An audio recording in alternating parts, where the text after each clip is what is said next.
UFC Fight Night, Ankalaev, and Walker. We're going to break down all of these fights. It is the night before the fights. We've already lost one of them. Boy, poor Manel Cop. Just couldn't make weight. Said he had a virus. Said it was a couple weeks ago and just couldn't make weight. So that fight is off. Other than that, I think we made it through unscathed. So let's get into the fights. I'll have a promo code for you guys here in a little bit on a discount on a 30-day pass. Start with the first fight, Felipe Bunes versus Josh Van. So Bunes is coming over from LFA, and I got to be honest, I'm not real impressed with what I've seen from him. And there is one thing that gives me a little bit of pause on this one, but I don't think his striking is that crisp. He can have some unique punches and some unique strikes, but I just don't think he looks strong. I don't think he looks powerful. A little bit lanky. I mean, look, 3-4. Let's be honest, 3-4 in his last 7 fights. So I just don't think he's that great. And I think Josh Van is pretty good. In terms of this matchup, he's the rightful favorite, coming off of a couple wins. Zalgas Zumagulov, no surprise, loses a split decision and then gets a nice win against Kevin Borjas. But I would have liked to seen a little bit more aggression from him against Borjas and maybe try and get the knockout. But so what my pause and why I'm not completely jumping on Van here is this guy's had a year off. He was supposed to fight Zalgas, but it just didn't happen. And then the Bondar fight, it didn't happen as well. So there's something about these guys that when they take a year off, they either look bad or they look really good. It's like, okay, have they worked on something? Have they gotten better in the gym? We've seen these UFC debutantes look surprisingly good, like way better than in film. So I'm not ready to pull the trigger on Josh Van just yet. I do think he wins. Based on the film that I've seen, but at this point, I am just not willing to lay money on Van. So this fight is going to be a pass, lean Van, but it wouldn't surprise with Bunes. Kind of surprises people, like if he's gotten a lot better in the last year. So it's going to be a pass, but ever so slightly into Josh Van. I will not be betting this one. Tom Nolan, Nikolas Motta. If you don't know who Tom Nolan is, if you didn't watch Contender Series, this guy is an animal. Comes from Australia, and man, he's just a whirlwind. Incredible cardio, really strong striking, pushes forward, and does not stop. And he looked great in Contender Series. Gets a really early knockout, and rightfully gets added to the UFC. And he's going to take on Motta here, who this is not a good matchup for him. So, I mean, we had the weird match against Trey Ogden where it gets ruled a no contest, but Trey Ogden doesn't punch that hard. His jabs were getting through. And before that, just gets torched by Manuel Torres. I mean, that was just an absolutely brutal knockout. Wins against Cameron Van Camp. Van Camp's not in the UFC, not a UFC caliber fighter, and gets knocked out by Jim Miller. So Motta's chin is going to be tested in this one. Nolan is the rightful favorite. I think if you're wanting to take Tom Nolan, because now Nolan's close to minus 300 at this point, you could take Nolan knockout at a much better price because I don't see this fight going the distance. I like this fight maybe like under 2.5 rounds. I know the line is that the books give you is under 1.5. I think under 2.5 could be a really, really nice parlay piece because Nolan's got the power and he's got cardio. He can knock you out in rounds 1, rounds 2, and I just do not trust the chin of Motta to hold up here. So Nolan's the pick by KO. If in case Motta's got a puncher's chance in this one, maybe you could take the fight not to go the distance or under, but Nolan is the pick, unders, and maybe Nolan by KO will be the way to go after this one. Westin Wilson, Gene Silva, not much you can do about this fight. Gene Silva's getting close to the minus 1,000, and rightfully so. He should win. Really, really good fight against Vallejos on Contender Series. If you go back and watch it, man, was that a really, really good one. He beat up his opponent. So, yeah, it goes down as a decision, but he put some big-time damage on there. And he got Westin Wilson, who, I mean, just got worked over by Brito. He just doesn't look that strong on the feet. He's going to be taller. I guess his only path to victory is if he can somehow get it on the ground and get a choke in there. I don't know. Like if you're looking for really really big odds plus money, I guess you could take Westin Wilson. I personally will not. And at the same time, there's just not much you can do. Um, Not much you can do with this fight. Even Silva like inside the distance is like minus 750. So it's just you're not going to get much value with Silva in your parlay piece. It's Gene Silva, but I don't know what you can do with it with a betting opportunity. So up next we got Farid Basharat and Taylor Lapilus. I'm a Basharat fan. I'm a fan of both of them. I just love how crisp they are. I love their fight IQ. I thought him getting the finish in round one against Clyden Rodriguez was a really, really nice kind of big deal for him to finally get for any Basharat to get a finish in the UFC. So a nice win against Blackshear before that, and then takes out Rodriguez. So when you watch, it's amazing how much the Basharat brothers fight. They just look the same. They fight the same. Their mannerisms, their movement is the same. So I think he's going to win kind of on the feet. And he's fighting Lapilus, who I'll pull up Lapilus's page here. So you got him who, this is a guy that back in 2015-16 fought in UFC. Okay. His last fight against Callum Loughran, I just wasn't that impressed. Like, okay, pretty decent takedown defense and pretty decent striking. And this is just such a massive step up for him. And I'm not really sure that his offense can get going against Basharat. I think Basharat's going to just do what the Basharats do. They control the pace. He's going to look for takedowns. But even if it stays on the feet, he's going to be quicker. I think he wins the stand-up battle. And even though some of these Basharat victories don't look like, super dominating, not flash knockout, they're just so smart, so smooth, so technical, so crisp. So I like Basharat to win. I think it's going to be probably by fight close to minus 300. I think it's a good parlay piece. I like Basharat once again here. So I'm just going to keep taking these Basharat guys until they get big step-ups in competition. So, the Basharat's going to be the one for me.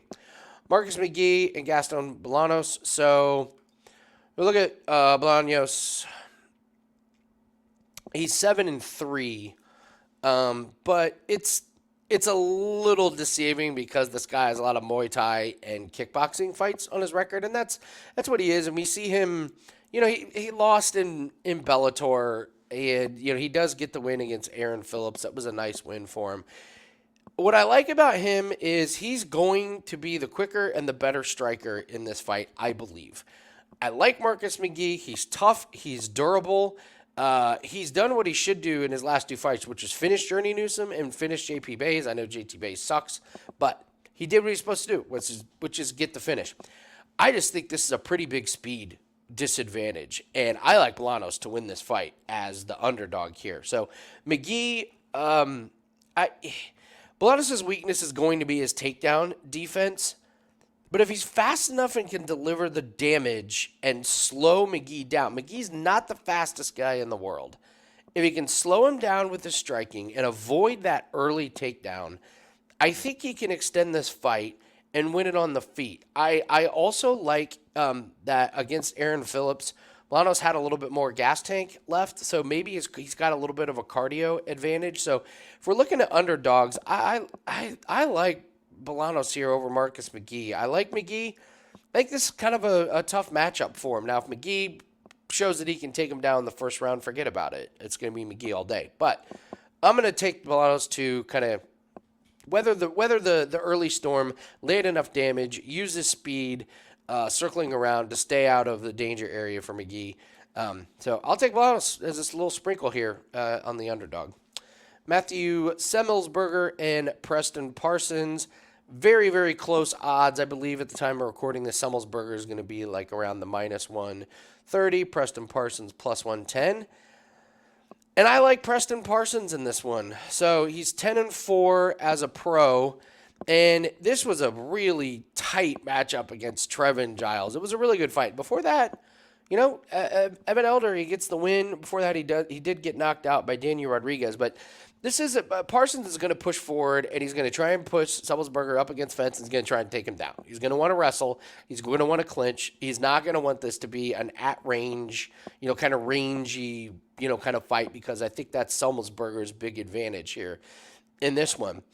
And he's going to do it right as soon as the fight starts. I really think he's just going to push forward and try and get Semelsberger up against the fence. And if he does and he can take Semelsberger down, what we've seen from Semi the Jedi is that he can get taken down. Jeremiah Wells took him down. He loses to Eros Medic, and he gets the win against Jake Matthews, but he also lost to Alex Morano. This is 3 out of 4 fights that he's lost. And when he gets on the ground, he doesn't get finished, but you can just hold him there for a while. I think this potentially could be one of those really boring fights where Parsons is just able to hold him up against the fence, stay away from that, from a big shot from Semelsberger. And be honest, Semelsberger hasn't been showing his power in a while. What's his last win? Martin Sano, who got that fight just because his buddy was on the card. And then Jason Witt, who, my 13-year-old dog's got a better chin at this point than Jason Witt does. So I don't really believe in the big power of Semelsberger. I'm pretty surprised that he's the favorite in this one. And we've also seen Semelsberger have cardio issues. I think Parsons is going to have the advantage here in forward pressure. He's going to have the advantage in the takedown. He's going to hold Semelsberger down. And I think he gets the decision win here. I'm not sure he's going to finish on the ground, but I'd be happy to sprinkle a little bit of plus money on Preston Parsons in this one. Next fight, Andrei Arlovski and Waldo Cortes-Acosta. Cortes-Acosta, huge favorite here. Andrei Arlovski keeps getting these fights, but we've been saying this might be the end of Arlovski for a while, but I just lost to Dontel Mays, lost to Rogério de Lima. Barely squeaking by against Jake Collier and Jared Vanderaa. So this is Waldo Cortes-Acosta all day. And, he's such a big favorite, but I did look. DraftKings has him inside the distance at minus 190, which I think is just a really, really awesome price on that. Arlovski's been finished twice, once by Dontel Mays.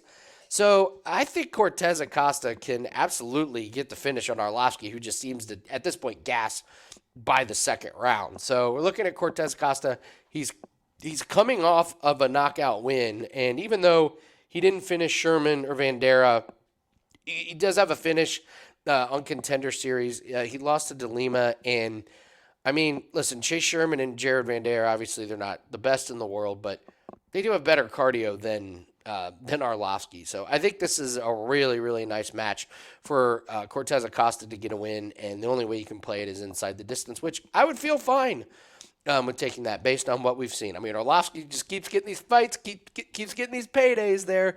So more power to him. Love him. He's obviously a fan favorite, but this is Acosta all day. I think he melts the older Arlovski. So, all right, guys, I told you guys there is a promo code we're going to go over. You can use the promo code LANG30, $100 off a 30-day pass. We're off to a blistering start in 2024, already 21 units up. We were up 91 units in 2023, all sports. Nice to have UFC back as part of the arsenal. So this weekend, we've got a 5% NFL play that is up, and we got a UFC best bet that is up. And if you want all plays for all sports, all percentages, use the promo code LANG30, $100 off a 30-day pass. If you guys have the domestic books, a lot of our plays come from the domestic books. It is a really, really good thing to have the next 30 days because we have the Australian Open, which we are big tennis bettors, and we've been number one at WagerTalk for a couple years now, and especially at the tennis major. So a lot of plays getting ready to come out over the next couple weeks, especially the first part of the Australian Open. So make sure you lock all those in. Use the promo code LANG30, $100 off a 30-day pass. Andy Lang at WagerTalk.com. All right, moving on to Phil Hawes and Bruno Ferreira. So obviously we got to talk about Phil Hawes and his lack of chin at this point. And just he he's just getting knocked out here, guys. His last 3 losses have been knockout, and then we cashed. I feel like I've had really really good success betting against Phil Hawes and then on Phil Hawes. Like bet like Chris Curtis was like really really big surprise, but then came right back. Bet on him big against Darren Wynn, gets a win, and then Dolidze and Ikram Aliskerov. Those were just easy fades of Phil Hawes. I don't know if I'm going to fade Phil Hawes, but I am going to take this fight as a parlay piece under 2.5 because you got Bruno Ferreira, his name's Hulk for a reason. So he is just full of finishes. None of his fights have been to the 3rd round, and we saw him last fight against Nursultan, just terrible strike defense. He gets blasted, gets finished on the ground, and he doesn't have very good ground game at all. We've seen that be a weakness of his. So there's a chance Phil Hawes maybe just tries to implement the wrestling, and if he does get it on the ground, I like the under even more because I think Bruno Ferreira is going to be a fish out of water, and I think he's going to get exhausted trying to wrestle with Phil Hawes. So you got Phil Hawes, who, if he gets chin-checked at all, if Ferreira lands one big shot clean, night, it's over. And at the same time, if Bruno Ferreira gets on the ground, I think Phil Hawes finishes him on the ground. So I know the books have it at -1.5. If you have other parlay pieces, I like the -2.5. I like to give myself just a little bit extra time in the fight. As far as who's going to win, I don't know. I guess I would go with Ferreira just because of just the chin of Hawes and how bad it is right now, man. So I guess Ferreira's the pick, but more importantly, you're just looking at unders in this one. For the odds and everything considered, Ricky Simón is my favorite pick on this card against Mario Bautista, and this is an interesting matchup just for me personally because I've had a lot of success betting on both of these guys, and we'll start with Ricky Simón. I loved him as an underdog against Jack Shore. That was a really, really nice cash. And he showed his power. And this is a guy that hasn't really been known as a striker, but his striking has gotten a lot better. And he hasn't lost that chain wrestling. So I really like the evolution that he's had. Amazing fight against Yudong Song. I mean, Yudong Song's a, guy that's a top 3 fighter in the division. So, he went 5 rounds. He showed his cardio. He showed his toughness. He landed good shots. So his striking continues to get better. And this just feels like a massive step down in competition off of a loss. This guy was beating Kelleher and Sung Kao and Jack Shore, loses Yudong Song. And so he's going to implement his chain wrestling, and that pressure, I think, is just going to be way too much for Bautista. So when I look at Bautista, we've been making money on him, but let's just be very honest about who Bautista has fought. Okay, Brian Kelleher, not the guy he used to be. Benito Lopez, a realtor. Guido Ganetti, older than me. And Damon Blackshear on, the shortest of short notices. And he barely gets the win there. And now he gets to face Ricky Simón, who's had a full camp. There's no short notice. There's no gimmicks with Ricky Simón. I just think this is going to be too big of a step up for Bautista. My guess is Bautista loses this one and then makes some adjustments in his game and comes back and wins a couple more fights because I do think he's talented. But come on, Jay Perrin, Brian Keller, realtor, old guy, short notice. This is the real deal. And I think Simón's going to kind of realize or kind of make him realize he's stepping up in competition and he's not getting these easy fights anymore. So I like Ricky Simón. It's around -180 right now. That's a great parlay piece because I think Simón wins. I think he's just going to be too much. It's going to be overwhelming for Bautista. So. Jim Miller and Gabriel Benitez. Interesting fight here. You've got Gabriel Benitez, who's 35 years old, coming off a win against. It's really weird. He fights Charlie Ontiveros before that, David Onama and Billy Q. So he gets the really, really nice ground and pound finish against Ontiveros. Not really sure how good Ontiveros is. Probably not too good. So you got to give him credit because he did finish. But then so you got 2 losses, then a win to Justin James. Okay, but then lost to Omar Morales and Sadiq Youssef. So kind of hard to tell what his level of competition here is. And we got Jim Miller, who obviously legend, 40 years old. We want to try and get him to UFC 300. If you didn't see the video of what he wants at UFC 300, it's amazing. I loved it. If you haven't seen that video, just look it up of what his one request is if he fights at UFC 300. So he's got to make it out of here without a serious injury. So he's coming off a win against Jesse Butler, who had no business being in the UFC. Tough loss against Alex Hernandez. And then knocking out Motta, Cerrone, and Eric Gonzalez. So I think this one's just going to take place on the feet. And I think one of them gets finished. I'm not sure who gets finished, but I would take this fight to not go the distance. Both these guys are getting up there in age. Both of them are tough, and they have okay cardio, but we really haven't seen them. And I think one of these guys is just going to get a little bit tired, and I think one of them is going to get caught. If it gets down on the ground, it's going to take a lot of energy, and it may just be there might be who gets the takedown in round 2 or 3 and ends up on top. It's not a strong play. I cannot pick the winner here. The odds are just really, really close. So a sprinkle on this fight to not go the distance might be good because we know Jim Miller still has knockout power. And we know Gabriel Benitez still has knockout power. So both these guys showing off their power. I think it could be finished on the feet or on the ground. Cannot pick a winner in this one, so just take the under on this one. We got rid of Nikolas and Kopp, and we got one last fight to break down. So if you guys could hit the like button for me, please. Really helps the algorithm out. And leave me a comment. Tell me what your best bet is on this card. And let's talk Magomed, Ankalaev, and Johnny Walker. Ankalaev, the huge favorite. Probably the huge favorite because we got a really good glimpse as to what Ankalaev can do with Johnny Walker in the last fight. So Ankalaev was able to get Johnny Walker down. Here's my concern. It's just, every time I watch Ankalaev, I just want so much more.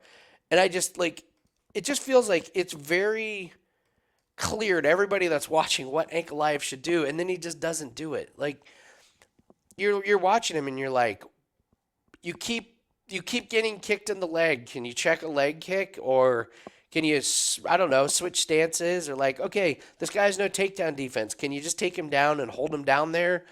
Like, you just look at some of these, he gets the draw against Jan, and he gets the decision win. So I guess who am I to say he's not doing things right? But it just feels like he could be better, and he leaves the door open for his opponents. It's just his opponents haven't stepped through that door. So you get Johnny Walker, who, the knock on Johnny Walker used to be his chin. But, listen, he's gone 3 fights in a row where he has not been finished. So I'm not really sure that he's still has that reputation. So the accidental knee, it was pretty bad. But what was interesting was Ankalaev was letting Johnny Walker get up. So he gets the takedown, and then Walker's like already standing up before the illegal knee comes. Ankalaev, I guess, is a parlay piece, but it's creeping up to the minus 500 and higher, and I don't know if I can take Ankalaev as a parlay piece because Walker does have knockout power, and Ankalaev, I just don't trust. I know he's won all these fights in a row. I don't trust him, especially at this price. So the main event is going to be a pass for me. The odds have kind of taken me out of the range here. But if you are somebody that's looking for, an underdog or you like higher price, I think you could do a lot worse than Johnny Walker with some of his power. Maybe he catches Ankalaev, but at this point, I think it's Ankalaev or nothing. And so for me, it's just going to be nothing. So. All right, guys, that's going to do it for us for UFC Fight Night. If anybody wants to join us, we'll be on the YouTube channel Takedown Live. We'll be watching all the fights live. We'll do some in-fight wagers. Hopefully, if we get good opportunities, you can join me there. So, I actually don't have I said this on the Road to Millions. I actually don't have a co-host tomorrow. Corbin's out of town. Jim's out of town. Nathan's out of town. So if any of the Takedown Live crew wants to join me, just leave a comment or hit me up on Twitter because right now it's just me doing it by myself. So, but good luck, guys. Leave me a comment and good luck on all your plays. And we will see everyone next week on another UFC video breakdown.